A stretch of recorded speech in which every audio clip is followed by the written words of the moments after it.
Hello mga ka-Jersey Dong! So today's video guys, i-tune up natin itong TMX125. Medyo maingay na siya. Nag-click tayo kasi wala na yung pause button start niya hindi gumagana. Hindi ko alam kung sa battery o dito sa switch. So unahin na natin ito. Tune up muna natin. So kumusta ang lahat? Stay tuned. So try natin mag-tune up ng TMX125. Alright. So hindi watching mo ka-Jersey Dong. Umpisa na natin, patayin na natin. Umpisa na natin guys. Kalikot.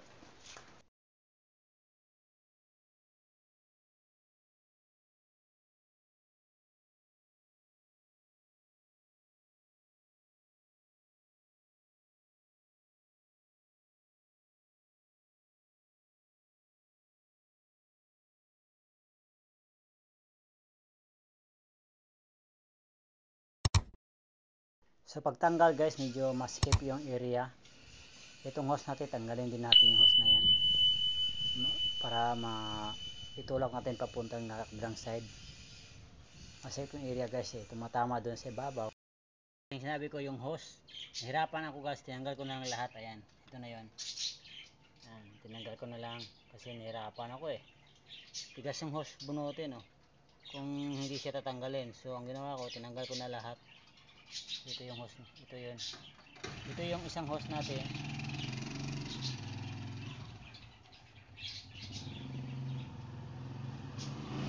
Itong hose na to, itong nasa baba, yung hinawakan ko guys, dito yun.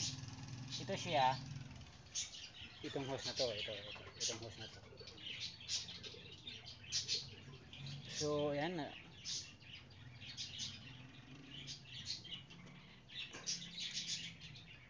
Tigas. Ayan, tune up natin. Alright, tanggalin natin yung sa ibabaw para masilip natin yung top dead center, at saka tanggalin din sa gitna para maikot natin. Kasi dito tayo magsisit sa ating para maging top dead center siya, para yung ating arms magalaw natin, tsaka yung ating piston natin up and down yan, diba? So sukutin natin to, dito tayo mag base, pero makita nating mark dyan nga dapat maka top dead center tayo. So ayan, iikot na natin.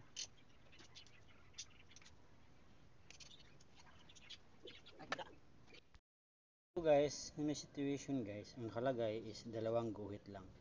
Wala siyang nakalagay nga T or guhit tapos may T. Yung isa kasi yung iba kasi may nakalagay nga T guhit tapos T mark, no? May nakalagay letter T. Ito, in this case sa akin walang nakalagay nga T. Kahit anong ikot ko, wala siya nakalagay, no? Okay, siya nakakap na siya sa dalawang guhit. So, yan ang pinagkasiyan ko. Kasi wala yung T mark. So, pag tapisin ka na, itong arms natin, magagalaw natin ito kapag tumatama tayo sa magagalaw yan hello. So, ngayon, ang gamitin ko is natin ang case natin. Dapat 0.8. So, nasa inyo, ang gamitin ko 0.60. Pili sa inyo guys. Hindi naman masisira yan So, 0.40. Dalawa mo yung case natin guys. Dalawa. Wala. Ito, 0.10. 0.10. 0.8 or 0. Basta pababa. 0.9. 0.6. 0.10. So, gamit natin 0.8. 0.8. Tapos ang next, mga 8, luwagan na natin ito. Ayos natin. Luwagan.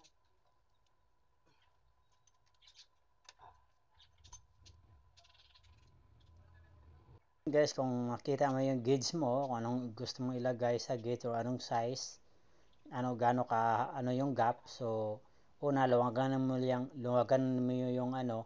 yung tornilyo doon. Kung may special tools ka, mas maganda. Kung wala, hand tight lang or gamitin ng pliers kung kaya mo, or long nose. Tapos ayun, luwangan mo muna, tapos pasok mo yung gauge doon sa ilalim. Tapos pag okay na, higpitan mo ulit yung may sagit ng titi-titi, tapos yung bolt. Ganun lang guys. Pero make sure nga yung arms natin gumagalaw yung dalawa. Before ka mag-tune up, dapat yung dalawang arms gumagalaw. Kapag hindi gumagalaw yan, baka delikado magtukod or mag-overlap. So, kailangan gumagalaw talaga guys, no? So nasa sa inyo kung anong size sa kabilang intake or sa exhaust. May guide naman, kung may manual kayo tingnan niyo lang doon. Sa akin is ginagamit ko 6.6. Balik na natin.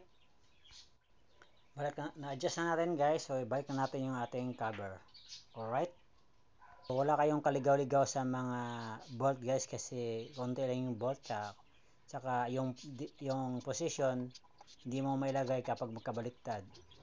So madali lang siya. So ibalik na natin guys.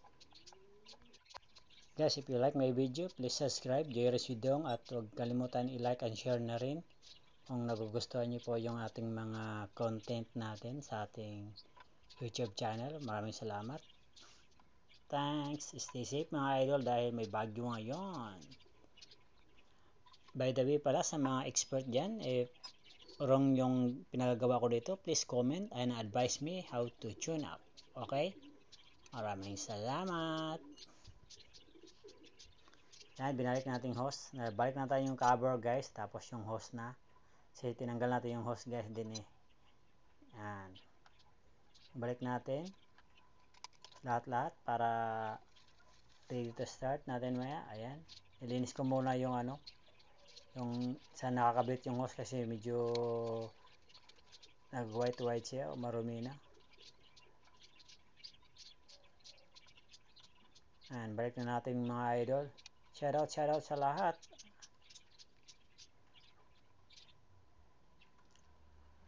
Please subscribe, Jerry Sidong. May 8B page din tayo guys, Jerry Sidong din.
Alright mga idol, malapit na tayo matapos. Yan, binalik ko na yung ng cable na spark plug natin. Tapos ito na lang yung sa gilid, yung may hose nga dalawa. May cover dyan. So binalik na natin, ito na yun. Malapit tayo matapos. Alright, thanks for watching mga Jerry Sidong. Bye bye. Tapos.